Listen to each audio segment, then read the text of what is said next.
This is the Legit Real Estate Podcast. I am Holly Rogoli. TJ is not with us today, but we have a very special guest who I'm very excited about. We have John Casmon, who actually is a very great investor in the multifamily end, and I'm going to let him explain a little bit about himself. Yeah, I appreciate that. Name's John Casmon. I'm excited to be here today to give you a little bit of background. I spent 15 years in corporate America working on advertising and marketing campaigns and ran into a lot of issues there, which we could talk about. But in short, I realized I needed a plan B. Real estate became that plan B. And I started investing in small multifamily before scaling into larger multifamily. And today we've partnered with over, I would say 100 plus investors, way more than that actually. We've partnered with multiple investors on about $150 million worth of apartments. And what we do is really work with everyday people. And I think most people realize that, real estate's a great path to create wealth and passive income. There's a lot of challenges that come with that. But you also can be passive, which I don't think people know about. There's strategies out there where you can actually invest passively. And that's what we do. We help people learn how to invest in real estate. That is awesome. I've actually listened to a few of your podcasts and I was like, ooh, subscribe, follow. It's very helpful. I wish before, like when I jumped into real estate, there was, there's all those like join our group and spend thousands of dollars and stuff. And there's so many other resources that are out there from people that have the experience that we can learn from, such as yourself. And just listening, I've listened to, I think, 3 or 4 episodes so far, and I'm like, oh my God, I wish I would have known that. Or I'm like, I'm gonna contact that person. I was just listening to the other people's money thing today. Like I was like, oh, I gotta learn on scaling that. So you have a very, can you explain where people can find you on your podcast? Yeah, for sure. The show is called Multifamily Insights. You can check it out anywhere you listen to podcasts. So Spotify, Apple, Multifamily Insights. You can check it out there. That is awesome. I'm so excited to have you on today. And so I will say that with all of your experience in multifamily and investing, and I think you mentioned you had not the funnest flips in experiences. I would love to hear, as you know, our show is more about the funny or crazy or things that happen in real estate. I'd love to hear some of your stories. Yeah, well, listen, I mean, part of the thing, and when we talk about scaling into larger apartment buildings, like that was not the intention. I think some people may be like, "Oh, so it's great you did that and got inspired and did it." Absolutely not. I really failed forward, and it's a saying that I hired this like business coach, right? And I was going through a rough time, and I'll tell you about that in a second. And it's a phrase that he told me, and I thought like at the time I was like, my properties are failing. I was a terrible investor. And I had some, my family issues. When you're starting to lose money in deals and things aren't Hmm. working, the stress starts to get to you. I'm not doing great in my day job now. My wife's not happy. I feel like I'm not being a great father. So I just experienced a level of stress and anxiety that I was not used to. I'm used to being able to roll with the punches and I came across this guy. I'm like, I need help. I need to talk to somebody. And so I treated him more like a therapist. And I remember talking about all these problems and like I was expecting this guy to give me the answer, right? The silver bullet to solve all of these issues. And after listening to me for a couple of sessions, he finally leans forward and says, "John, it sounds like you're failing forward." And I'm like, "That's the best you got? What?" And Wow. I walked out like, all right, done with this guy. But it took some time, but he was absolutely right. And I processed it and it helped me change my perspective. So going back, here's what happened, right? So I started investing because the company I was working for went into bankruptcy. And I was like, oh my gosh, like I'm watching people who are lifers lose their job. And I never wanted to be in that situation. So I'm like, okay, let me research and figure out what some other options are. Well, real estate kept popping up. I'm like, all right, I can do Mhm. this real estate thing. I like that. So I started off with smaller properties, bought a 2 unit building, 3 unit building. They both went great. Book, textbook style. I was like, awesome, I got Oh, this thing. that's awesome for your first Well, ones. the first two went great. Timing had something to do with it, and there's some other factors. Then I wanted to scale. And I came across this guy who was doing these flip projects. And he had this trolley tour and he was showing everybody all his work and he was looking for partners. And I'm like, this is awesome. Easy, right? Just gonna partner with this dude. He's gonna do all the work. We're gonna split the profits. Easy peasy. Well, I ended up partnering with him. And shortly into that partnership, I start to see the red flags. And I Mm. remember distinctly one of the biggest ones is he started to grow the flip projects he was doing and he was not growing his crew. And I remember asking him, I said, "Hey man, I'm seeing you, you went from 5 projects at a time to now 8 projects at a time, yet you didn't add any labor. How's this going to impact, the projects and the time frame?" And he looked at me and said, "Oh, Johnny, don't worry about it." And I was like, "Ooh, that was not the answer I was expecting to hear." Well, I can fast Yeah. forward and tell you, I absolutely need to worry about it. The projects all stalled out. They took much longer than anticipated. And in fact, it was a house of cards. This dude was taking draws from one project and using it to fund the next project. And he was commingling Oh funds, my God. definitely fraudulent behavior. And he ended up losing everybody's projects. So I lost about 6 figures on a flip project that was supposed to net me about $40,000. I somehow ended up in the hole. Oh my And at God. that time, that was a lot of money for me. I mean, that was pretty much what I was making a year. And I lost that on a project. So it really hurt my confidence as an investor. It really was painful. But I would also say, in hindsight, the experience taught me to believe in what I know, right? And believe in some of the fundamentals. And that kind of led me down the path I'm on now. That is amazing. But I like how you say fail forward, right? I, like, yeah, because I've been there, right? I was in the first multifamilies we bought. I was 23 and 24 years old, and I bought in like 2005. Oh no, 2006 and 2007. And I was so young, didn't know what I was doing, and we lost so much money. And I was like, we're never going to do this again. We got out of it altogether. But but then I took those as the learning lessons. Like I learned what not to do, what to do. But it hurts. It hurts so bad. Now, how long did it take you to recoup from that? It hurt. You're right. A lot of it's mental, right? Because it hurts so bad that you have to digest it. You have to sit with it. And what happens is like, you were young and confident.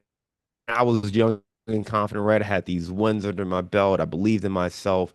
And when you have a loss like that, it really takes you down to your core and it makes you question yourself and it hurts your confidence. And when you're not confident, you don't do anything, right? You're afraid to take action. You're Hmm. afraid to lose money. You're afraid because you don't trust your decision making abilities anymore. So Exactly. it's easy to point that thing and say flipping bad or multifamily bad. I lost money. Let's not do it again. And that's what happens with so many people, right? Real estate bad, right? A lot of folks right now who are not interested in investing in Hmm. real estate, it's probably because you associate real estate with some sort of pain. And it could be something as simple as watching your parents lose a house. Or, again, you talked about 2000, 2005, 2006 for you. Well, 2008, 2009, a lot of people lost their homes. You go back Hmm. to the dot-com boom. So people have these connections with money, with investing, and if you don't have a good experience with it, you see it as bad, right? Hmm. So a lot of times you have to actually do some inner digging and some inner work to recognize that it's not the real estate, it's not the investing, it's you and your association. If you can separate the two and just say, hey, what went wrong here and how do we address that going forward, Hmm. that helps tremendously. The one thing that helped me to get over it, if you will, is I had other deals. So I kind of had to, I was forcing myself because I still had to work these other Yep. projects, but I didn't trust myself completely. So part of what I started to do was open up to the idea of partnering with other people because I didn't trust myself. And the irony is, I actually, what I saw and what I was doing was right. I trusted this guy because he had more experience than me Hmm. flipping. So I let him run, but I was pointing out things, and sure enough, everything I pointed out to him became an issue. Hmm. And I'm like, well, I would have done better trying to do this flip without a partner than I would have with this guy. But again, I didn't trust myself as an investor. So even though logically I could say that, I also recognize that, what do you know about flipping? So at that point, I stuck to multifamily. And the reason I liked multifamily was two reasons. One, the property's cash flow out of the gate. So I can buy a property where it's already generating money, and now I'm coming in with a business plan to help it create more money. I Hmm. did that at a smaller scale. I had a business background, so that made sense to me. With flipping, the problem for me was it made no money, I had to renovate it. So you got to be really good with the renovation, the execution of that Hmm. process. You got to be tight on your timelines and your budgets, and then you can sell it and you got to sell it for a profit. And there's a lot you have to do right. With multifamily, to be honest with you, it's easier because I don't have to do all that. I'm buying something with a proven track record of what it was able to generate from an income standpoint. I know what the expenses are for the most part. So if I'm cash flowing based off of that projection, now I can go in and say, okay, well, can I make it make more money? But I'm not racing a clock. I don't have to be Hmm. this operational or experiential person. It helps to have that, but I don't have to be perfect in all those other phases, especially early on. So I liked it for that reason. And then the second thing is I'm not racing that clock. I can hold it for 3 years, 5 years, 7 years, whatever the time frame is. I don't have to get this thing done in 4 months or 6 months where every day is, the potential to wipe away my profit. So for me, I realized, I just don't like flips because I think there's a lot of pressure. I also had a W-2 job at that time. So I couldn't be at the Yeah. property to make sure those contractors were doing what they said they were due. And I learned that, contractors will tell you, hey, we're going to be there Wednesday to paint. Well, if you don't confirm and show up Wednesday and make sure they're there, Oh there's a yeah. good chance they may not show up. And I didn't know that. I come from corporate. And in the corporate world, if we're in a meeting and you tell me you're going to do something by Tuesday or Wednesday, Yeah. it better be done. And if it's not done, you better be telling me beforehand that, hey, I know we said we'd have this to you on Wednesday. Something came up. Is it okay if we get it to you Thursday? Not the case with this world, right? I Yeah. would show up to the property after work on Wednesday to go and see what paint had been done. And And find to that my nothing. surprise, nothing, nothing. Yeah. No one's been there. And I'm like, hey man, I thought you said you were going to paint today. Oh yeah, yeah, we didn't make it out. Hmm. What? I couldn't process just the mindset, the way they think, and it was just a different mentality. And someone had to like sit me down and talk to me and say, John, you are bringing your white collar corporate brain to a blue collar like project. You got to treat this like McDonald's. If the manager is not there and you just tell employees, hey, show up and open a door and do this and work these hours, they may do that the first day, maybe the second day. But if they look around and realize there's no one here supervising me or making sure I'm doing this, I'm gonna show up a little late and I'm gonna get there around 9 o'clock. Oh, I'm gonna I cut out a little bit early. never No, looked at that's it that's that the way. mindset. It's a different mindset. They That is don't so think true. like people who, come from maybe a corporate background. And when Hmm. you understand that, it starts to help you reframe your decision-making process and how you need to manage your team.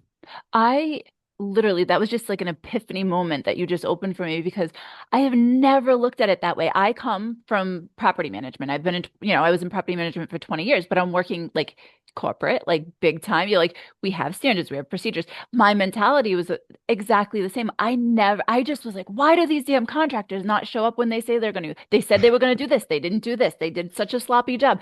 I never looked at it like that. That is eye-opening. But I will say, Yeah, the one other thing. No, I'll share one little thing. So I mhm, interviewed this guy earlier on my podcast, and you talk about eye opener. He told me flat, I was like, John, you're never gonna find the contractor that you think you're gonna get. And I was like, whoa, why? He's like, not just you, all investors. He said, think about it. If a contractor is really good, they're not gonna work with you as an investor. They're gonna go and do some construction or some commercial projects and get paid, right? mhm. Or they're gonna do retail projects. They're gonna do a $30,000 or $50,000 kitchen remodel for a homeowner. They're not going to work with you to try to flip this house for $20,000, like a whole house with a Yeah, $20,000 budget when they can do a kitchen for a $40,000 or $50,000 project, right? The margins are way bigger. So you're going to be stuck with that kind of C tier type contractor who is, maybe a glorified, carpenter or something like that, but they've got a trade and they think they can be a contractor. He's like, hmm. that's who you're going to get for the price point, and that's why you're never going to get the level of service or the level of professionalism that you're seeking out. And I was like, oh my gosh, it makes so much It more sense now. does. It does. And I've worked with contractors and I've had some that are good. And then I call them back and they come back. And then I call them back and they ghost me. Like, I pay when they Yep. want the money, right? And then I get ghosted. Or I've had terrible contractors that, again, jumping, like literally using materials from one job to another, like crossing over, like, oh, I have my work guys over here. I can't be there. We just did a flip. Thank God it was on a multifamily. I will say, my multifamily flips. Have been way more successful than my single family because you have the income coming in and it's not as big of a rush to sell, right? But we had an electrician. He was supposed to finish the fire alarm system in December. He just finished it 2 weeks ago and then went on vacation and didn't program it. We pushed the closing out now like 3 weeks. Wow. Yep. Wow. Yep. It's Yeah. so frustrating. Contractors are so frustrating. But I will say, I do like the multifamily. My biggest success was the multifamily that I bought back in 2020. I had to rehab. I got it for a wicked good price. We got it for like $80,000 from a wholesaler. Got it. Oh, wow. I did a lot of the work because I had gotten laid off, so I didn't have money to spend on contractors. So I did a lot of the work myself with like a cousin, and we went through and did a lot of stuff. But it's now worth probably about four and a quarter. But Wow. I refinanced in 2021 and was able to pull 100 grand out of it. So I was like, okay, this is I love great. it. It's cash flowing. I have it. It's just growing in equity, like value. And I can do things little by little now while I still have tenants. And it's great. So I want to buy more like that. Yeah, and that's where it is, right? And I think you hit it, right? So, as an investor, I think what's really important, first of all, is people to think about themselves as investors, especially someone who is active in the space, right? If you're as a real estate professional, you have access to deals, you have access to people in the space, so you're going to come across opportunities more than your typical person. So, Mhm. it's really understanding what investing strategy works best for you, and everyone's different, right? Maybe you're super handy and you can be your own contractor. That's awesome. That is not my background, right? So I come from corporate. That is not my background. Mhm. So systems, processes, and scale was really important for me because what may scare off some people felt a little more natural to me because I was used to managing huge budgets. Mhm. And it- the thing with the huge budgets, and I mean, we can have the debate, but I think they're easier to manage than the small budgets. And the reason is there's money to flow.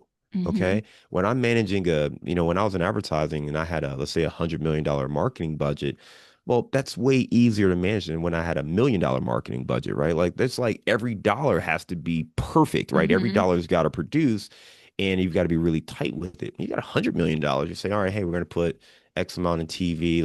I like these shows, whatever else, get the best deal you can. Let's do this project. Let's do this project. Same thing here. When I've got a 100 unit building, if I'm generating $100,000 a month in gross revenue from rents, well, there's money to pay someone, right? I've got a professional property manager who is committed to my project, meaning she only works, she's on site, she sits at our property, she's dedicated to this property. So she's interacting with the residents all day, every day. She's seeing the property, she's Mhm. seeing the challenges, she's taking care of all the maintenance requests that come up. So I've got somebody dedicated. There's enough revenue coming through where I've got people, I've got professional resources. I don't have to go with, Uncle Bob's handyman services. Mhm. We have professional contractors. We have professional maintenance technicians that work on our projects, right?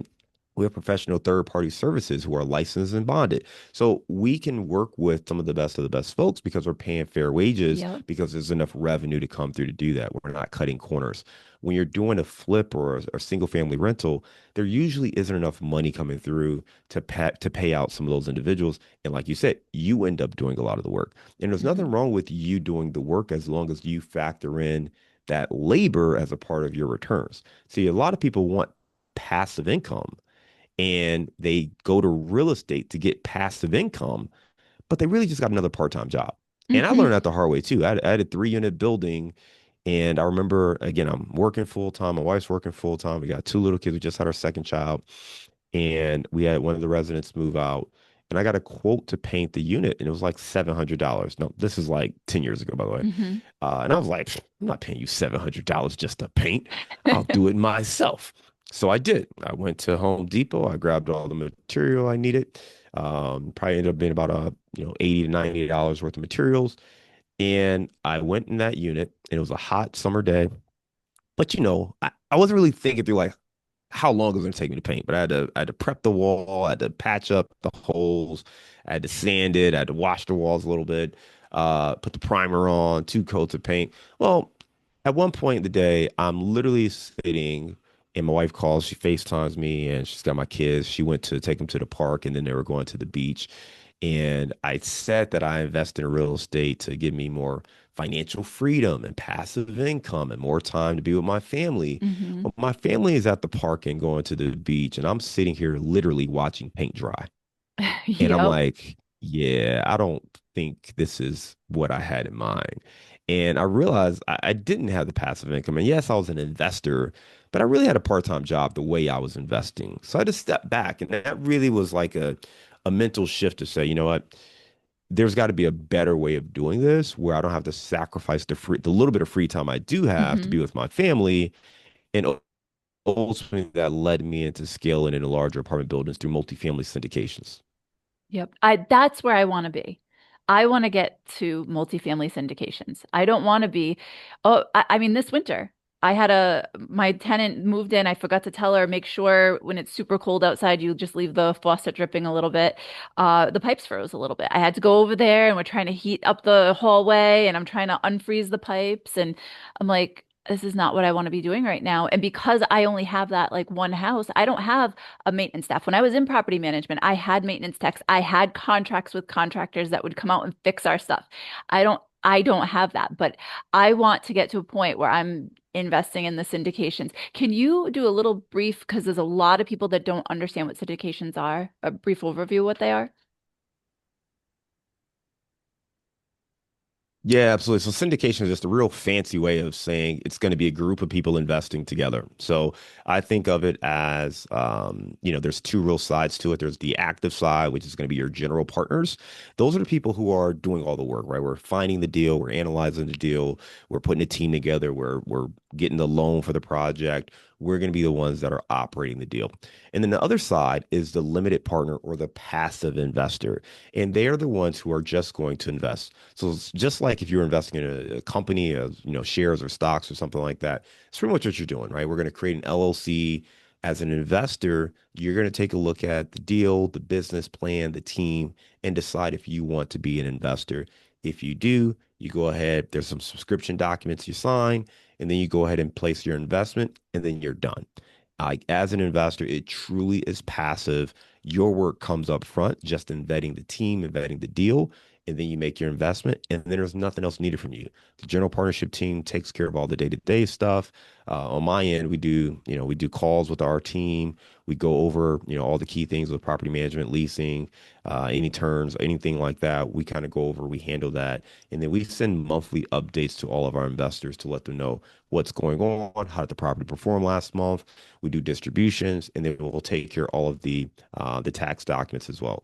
The thing that's really important though is you get all of the perks of being a property owner without the headaches of being a landlord. So you get all the tax benefits, you get the cash flow, you get to participate in the appreciation. So it's not like REITs, which I know some people think of too, like, oh, I could just invest in a REIT. With a REIT, you don't get the tax benefits, right? It's really more of a stock. So you get the appreciation of that REIT, but you don't get the direct owner benefits. With the syndication, you do. You are a direct owner. You get all the benefits. You're not on the hook for the loan. You're not on the hook for a lot of the negative things. You're not on the hook for those 2 a.m. phone calls or the pipes bursting and the stuff like that. Mhm. You get all the hooks, all the benefits without the headaches. And that's why it's really attractive for a lot of people. That's awesome. I have an older couple that had a lot of properties. And when I sold off a couple of their properties, I was working with a gentleman that we were trying to get them to go into a syndication with him because we're like, listen, like he explained that it's also great for, let's say you have kids that don't want to own a multifamily home. Can you explain how that works? Like, because I know he said that it was beneficial because they could still have the benefits of having it and not have to deal with, that, but it passes down through generation too, right? Great question, right? So there's really two related but separate conversations. So the first part of that is just like, what's your end game, right? As an investor, whether it's syndications or whatever, what's your end game? Do you have an estate plan? Do you have a trust? Like, what happens to you and your assets when you die? Because you're right. What happens a lot of times is we as investors, we're accumulating this portfolio, we're buying these properties, and we think we're going to give them to our kids and we're awesome parents. And these kids are like, I don't want that. I've watched you for the last 20 or 30 years just have to go over there and fix all sorts of random issues. They see it as a headache. They don't want Hmm. these properties. And what happens is, well, now this parent's like, well, I didn't have a plan B. Like I planned on giving them to you to help you out. The kids don't want them. So if the kids take them, they usually sell them fairly quickly because they don't want to deal with the headache. But let's say Hmm. there really isn't a plan. Let's say you pass away, unfortunately, and the kids inherit them. Well, now the kids may not be well equipped to take care of that project, right? They don't really know how to be a great landlord. They don't have the connections and relationships to call such and such to fix this, right? They don't know what to do. So a lot of times what happens is over the next year or so, that property starts to deteriorate. They're not able to fix things as quickly.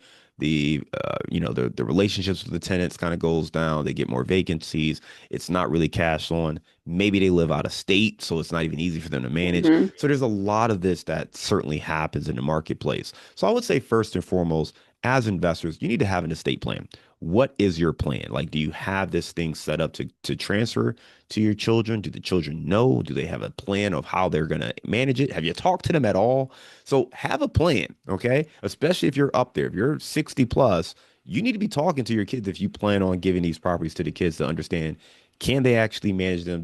Are they well equipped? Do they have the personality to deal with it or not? And if not, then what do you do, right? Are you gonna sell them? Do you have a broker in mind? Do you understand what the value is? Have that plan. For what you said specifically when it comes to syndication, for most people, you do need to think about a transition because many people that you still want the benefits, right? You still want the income, you still want the appreciation. Hmm. You don't want to, have to pay on this big capital gains tax. So there's some strategies there that you need to take that you need to think through. I would say one of the benefits of syndication, like you said, is you get all the perks without having to do the work. So that's very attractive for people. The other thing, though, is, and I would say in general, once you're starting to get up there, you shouldn't be climbing ladders at 70 years old. Like this, I talk to my dad about Hmm. this kind of stuff too. Like, I'm like, dude, please, we just stop. But because there's pride, right? Like, no one wants to be told you can't do something. Like that's the defiant version of us just comes out if you tell people you shouldn't do that at your age. Like, you're just going to make people mad. So I get it. But on the same note, the flip side of that is you did this for a reason. And I don't know any person who started investing in their 30s or 40s because they wanted to be climbing ladders in their 70s, right? Like No, you hopefully no. invested to have passive income, financial flexibility, the ability to travel, the ability to give your kids a better start in life. Like that's why you invested. It's not to be a landlord. It's not because you love climbing ladders to paint, but we lose sight of that. Just like when I was in Hmm. that apartment building, painting that 3 unit, I lost sight of what I was doing or why I was doing it. You just Hmm. start doing stuff. Then you just get into a flow and emotion. Well, this is what it means to be a landlord or to own properties. It doesn't have to mean that. And we don't want to just Hmm. own properties. We want to invest in real estate. I want the perks of investing in real estate. So there's different strategies, syndication being one. There are a couple other strategies you could look at too, right? So you could be a private lender. If you're up in age and you've accumulated money, why not lend that money to other investors and Hmm. earn 10, 12% on that, even 8%. So there's different strategies that you can look into as you get up in age. But I would say for that older person, one, have a plan with your family as far as what you're going to do. There's something what called a step up basis where if you were to pass and then leave that to the kids, they would start paying capital gains based on the value of the property when they take it over. Which there's some strategies that you can use for that. So if you bought a property, say 20 years ago, and maybe you bought it for $200,000 20 years ago, and today it's worth $1 million. Well, you don't want your kids to start having to pay taxes on the $200,000, right? That's eight hundred thousand Hmm. dollars of capital gains that they're going to have to pay on. You want them to pay it on the $1 million. So a lot of folks will kind of basically have buy it, hold it till you die, and then pass it to the kids. And now, if they were to sell it even at that $1 million, they're not paying the capital gains on 800. Yep. They're not really paying capital gains at all. So there's strategies there that you need to think through. I would certainly talk to like an estate attorney and maybe even like an LLC or CPA who is really well versed in estate planning. But you want to start to have more of those conversations as you get up there in age. Hmm. Absolutely. No, that's great. And then with the syndications, if they decided they wanted to buy a syndication, and are the syndications easy enough to pass down to the next generation if all's set up correctly. Yeah, I mean, for all intents and purposes, you're buying shares of a company. So you just set it up where the membership interest of those shares would go to the next of kin. So whether that is a spouse, whether that's the children, you just set it up where it goes to them. Yep. That's awesome. Well, I really, really appreciate your insight on everything. Like, I love getting a chance to talk to different people that have different experiences. And I've been wanting to learn more about syndications. And my whole thing is like, I just got to have that nut to put into it, right? Like, I'm like, I Yeah. need a successful flip, or maybe when I am going to get out of, actually dealing with the day-to-day monotony of having the smaller multifamilies, then maybe I can take the money and stick it into a syndication. I'd love to have truly passive income and not have to worry about the headaches. And Holly, the one thing I will tell you is I have this conversation with a lot of investors, and that's obviously one of the biggest pushbacks is like, hey, this sounds great, man. I just don't have the money to invest. There's actually Hmm. two different things to think about before you just assume you don't have the money. One is going to be from a tax standpoint, if you are a real estate professional, you can take full advantage of all the tax perks. And to give you some numbers on that, if you were to invest, let's say $50,000 into a syndication, a lot of times you're able to take a pretty significant loss, paper loss, so not a real loss, Hmm. but on paper, and you can use that against your earned income if you're a real estate professional. So in that case, it could be 15, 20, $25,000, which you're able to go to Uncle Sam and say, hey, I made this investment, and because of this investment, I lost $25,000, right? So you have to pay Ah. less on your taxes, even though you've got an active investment that's making you money. And we do that through something called bonus depreciation and a cost segregation. I won't bore you with the details, but this is why wealthy people utilize and love real estate. These kind of strategies, right? So if you're paying taxes on deals, and if you're paying, especially if you're paying five figures in taxes, you should consider this not so much like, oh, I've got all this liquid cash to invest. Step back and look at how much did I make? How much do I have to give an Uncle Sam? How do I reduce that? How do I keep more Hmm. money? It's about keeping more of your money, not necessarily just investing wads of cash. So that's the first thing is just taking a look at it from a tax Hmm. standpoint to see if there's a benefit. The second thing, though, many people, you may have, a 401k from a previous employer, and maybe it's still sitting with that previous employer, or maybe it's rolled over into some other, mutual fund or, 2040, retirement plan, whatever it is. Well, you can actually take those funds and roll them into a self-directed IRA where you choose which investments you make.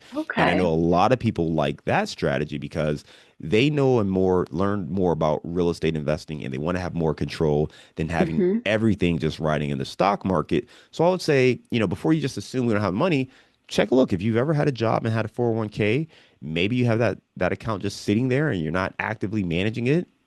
Take a look at rolling it to a self-direct IRA, and then you can use those funds to invest in real estate. That's Now, there's some rules great. around what you can and can't do, but that's a Hmm. phenomenal strategy that a lot of my investors have utilized. And myself, when I left from corporate America, I took my 401k, rolled it over into a self-direct IRA, and I was able to invest in other people's deals that way as well. So it's a great strategy, Hmm. especially if you're again you're connecting with investors and you're seeing deals and opportunities. If it's something you're interested in, I mean, a retirement account, you're not going to see that money for a long time anyway. So it's not Hmm. like you need it, in the next 2, 3 years. So it's a great way to start it out, to test the concept, get comfortable with the idea, and then see if it's something you want to do more of. I love that. Oh my gosh, you're so knowledgeable. I can't wait to listen to all your podcasts. So I know we're running out of time, and I really, really thank you for joining me today. Again, we are the Legit Real Estate Podcast, and you can find us on YouTube, on Instagram, Facebook, and everywhere that you can have a podcast. And also, if anybody else wants to come on, like John did here, they can email us at the legit real estate podcast at gmail.com. John, once again, can you please explain again where people can find you? Yeah, for sure. Check out our podcast. It's called Multifamily Insights. And if you enjoyed our conversation and want to know more about apartment investing, I have a free guide called 7 Questions You Must Ask Before Investing in Apartments. And I think this actually applies to real estate in general, but check it out. It's on our website, casmoncapital.com/7 questions. Awesome. Thank you so much. I hope you get a chance to enjoy some of this beautiful weather today. Absolutely. You too. Take care. Thank you for having me Thank you. today. Have a great day. Thank you. Thank you again so much. This was great. I appreciate it. Yeah, absolutely. So, Stop the